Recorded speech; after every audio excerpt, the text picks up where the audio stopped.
I wrote this when I was in my mid-30s, grew up when I was 16, 17, 18, 19. I was in Brighton when the mod riots first happened in late 64, which was the last time the mod movement ever expressed a collegiate act, which was to say, we don't exist anymore if we're about violence. We were about being cool, not about being like rockers, fighting on the streets. I was a serious young man and very serious about the function of the work that I was doing in the band, and wanted it to serve the audience in a way that helped them get through their lives, their young lives.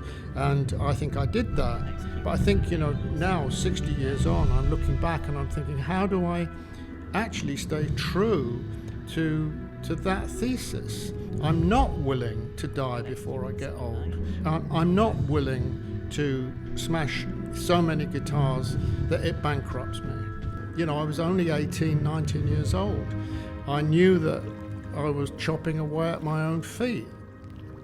It's interesting that you say that, because I think Paris breaks his guitar on stage every night, simply by playing Jimmy. Because a dancer breaks himself every night if they dance to the level that Paris and our cast have to in this ballet. It's like an endurance test. So emotionally, he's breaking his guitar every single night. Wow, that's so interesting. And I went through it too. My fingers would bleed every night. And, I occasionally would spear myself. I would shatter my fingers and scar myself, with the antics that I got up to on stage. But I don't know whether it's even close to consider what it is that dancers go through. But I think it was about losing myself, in a sense, for another cause. I wouldn't say a higher cause, but a different cause.